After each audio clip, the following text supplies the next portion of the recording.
Good morning, welcome to Furry and Spoilt. Today I'm going to talk to you about treating hay fever in dogs. I've got three dogs, but two of my dogs do suffer with hay fever. And so over the years I've just learnt the signs of the symptoms that happen with it, the time of year that it happens. I've just learnt different things to do.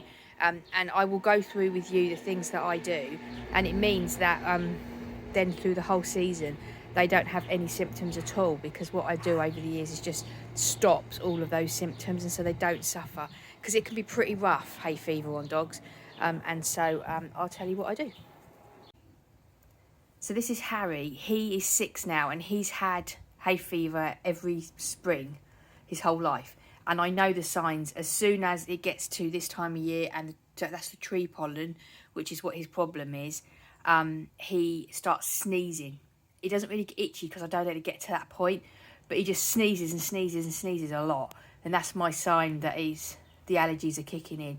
And I just kick straight in and get all the treatment for him. So this is Humps. Now, we haven't had him very long, so we haven't done a spring and a summer with him yet. But a few weeks ago, when the tree pollen all started coming out, he had a day where he was just so itchy all over his whole body. And like all day, it just went on and on and on. He was really itchy all day. And so I suspected that it's because of the pollen. And so I put him straight on to the Piriton. So this is one of the things that I give them, and I think it's probably the most important. So this is maybe about 10 years ago, I knew that dogs could take human hay fever tablets, but I didn't know which one. Now this is really important. Some hay fever tablets human hay fever tablets are really toxic to dogs. So you can't just go and give them any hay fever tablet. And because I didn't want to get that wrong, I went to the vet, and the vet said to put them on Piriton, to get the 4 meal tablets, and I give them 2 a day. Now, what always happens is if you put a dog on 2 a day too quick, just suddenly, they get constipated. I get contacted a lot about this. They get constipated. And so what you need to do is go slowly. So put them on 1 tablet a day, maybe for a few days, and then build that up to 2 tablets. Now, you might actually not need to go up to 2 tablets. If they only have a mild allergy, you might be able to manage just on 1 tablet a day, but you might need to go up to 2. So both of my boys are on 2 tablets a day. My other dog, Albert, he is on 2 tablets a day, but that is because I use it as part of the things that I do to make sure that his hot spots never come back. So I don't know if Albert even has hay fever because he's always on Piriton. There's no way to know, because if there was, Piriton would stop it. So all of my dogs are on 2 tablets a day. If you find that you put your dog on it and they get constipated, cut a tablet in half or just back up with it and go more slowly with it. But I use Piriton. So I will use it now. So where are we now? So we're the, 19th of April, something like that. I will probably keep them on this probably until about July time. And then I back down to 1. And if there's no signs of sneezing or itching, then I take them off it. I think it's more effective if you don't have them on it all the time. But with Albert, because I use it as part of making sure his hotspots never come back, he is on it all the time. So if you're using it to stop your dog getting hotspots, then you need to keep your dog on it all the time, because with hotspot treatment, it's a lifestyle. Everything has to be all the time. But if, like my 2, it's just hay fever, then you just keep them on it for the period of time that they're on it. But I'll just say again, don't just give them any old human hay fever tablet, because they can be toxic. You've got to make sure that you get the right one. Now, the other thing is when you go to the vets, and they'll give you some of these tablets, they charge ridiculous money for it. So I pay for those ones. And then after that, I just go online and get these. I get them off Amazon or just different places. I'm not particularly saying this brand. I don't go for one brand ever. But Piriton, 4 meals, and 2 tablets a day. Now, my dogs are 10 kilograms. So, you need to be checking out if your dog weighs more or less or whatever. Just keep an eye on all that sort of stuff. So that's Piriton. Now, the other thing is, if you know my channel, I'm always going on about tea tree skin calming. Now, this comes in a cream, and it also comes in this spray. And I found that if you've got a dog that's really itchy, So like on the first day, so like I said, Harry doesn't get itchy, he just sneezes a lot. But Humps, our new dog, that day he was so itchy, it was unbearable for him. And so I gave him the Piriton, but it did take a day or two to kick in. So what I did was I sprayed him all over with this spray, and it just calmed the skin down immediately and stopped the distress he was in immediately. I can't, and with this, and normally I'm like, I don't push brands, but I've always used Johnson's Tea Tree Skin Calm. The reason that I use the spray, the lighting on this is shocking, isn't it, because of the sun. The reason that I use this spray over the cream, if they are itchy with hay fever, is because it's not really that there's one spot. They will be just generally itchy all over, and you can't put cream all over their body. So this works great. So either spray it on the dog and then rub it all in, or spray it in your hands and then rub it all in with the dog, so the dog doesn't really know that you've done it.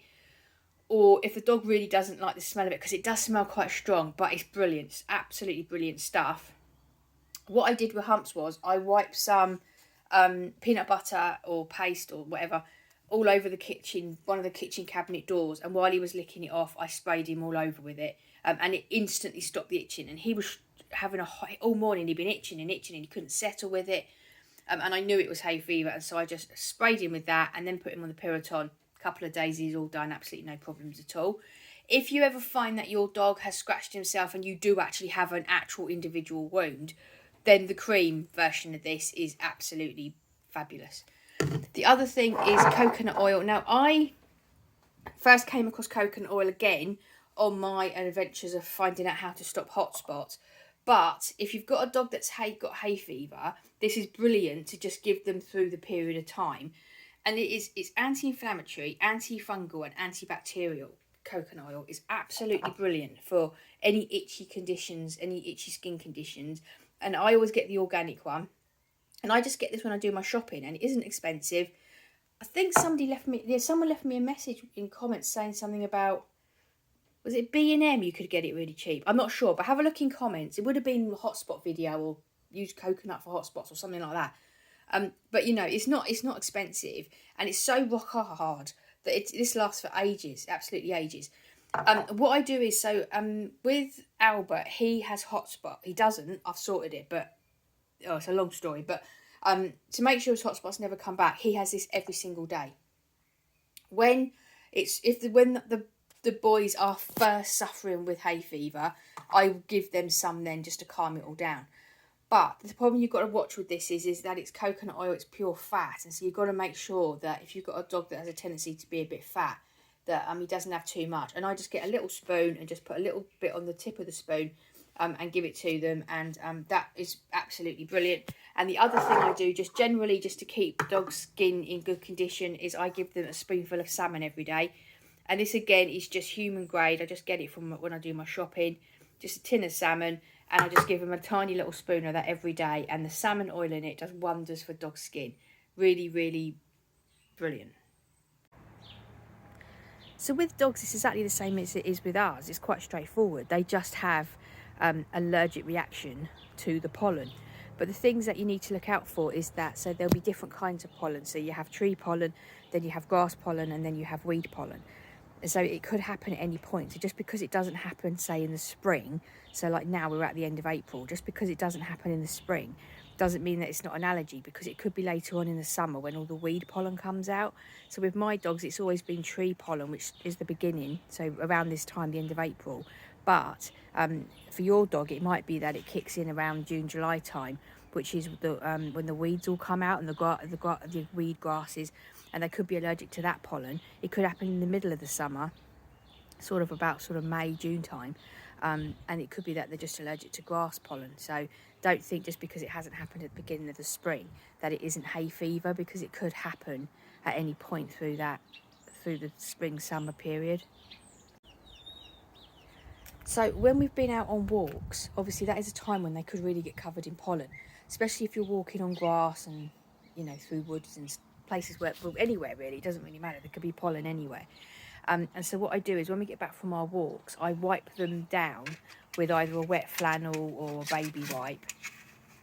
I do their paws in particular, and their bodies. Now, if you've got a dog that doesn't like having their paws wiped, what you can do is just put wet towels down in doorways, so they have to walk over the wet towel, and then that will help get any pollen off their paws. I also pay extra attention to floors and bedding during this time. So I have, well, you can see there, I have little wood. It looks like wood, but it's not. It's actually lino. So it's really, really easy to keep clean. And so I just, when we're in this spring season, which is there when they're allergic to the pollen, I just pay extra attention to just have a quick mop around every day, just to make sure that there's any pollen lying around on the floor. Because it gets to a point where you can actually see the pollen in the air. So it must be on the floor as well. And so I just sort of keep an eye on that, just to keep the floors clean, so that they're not lying in the pollen, and their bedding and anywhere that they lie, I just make a bit of an extra effort just to clean it more than perhaps I usually would, just so that they're not lying around in pollen, because that's really not going to help them at all. Some bad advice that you might come across when you're trying to sort out hay fever is to keep your dogs inside and don't walk them. I never heard such stupid rubbish advice in all my life. Honestly,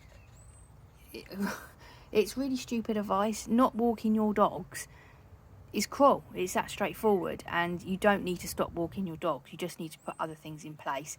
And as for keeping your dogs inside, again, you know, it's just cruel. Dogs are meant to be, you know, able to go outside when they want to. And so I strongly am against keeping dogs inside just because it's hay fever season. I think that's really bad advice.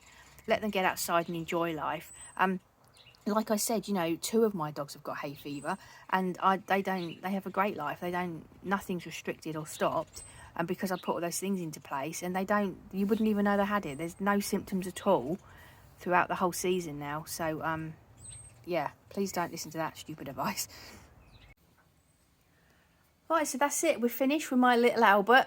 He's the one who suffered with hot spots. Didn't you, darling? But not anymore. We're all sorted and done. So that's all great. I just want to quickly say something.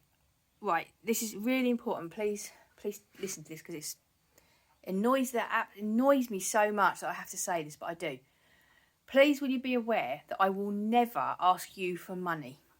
Never. And I will never ask you for your personal phone number or address or any details like that.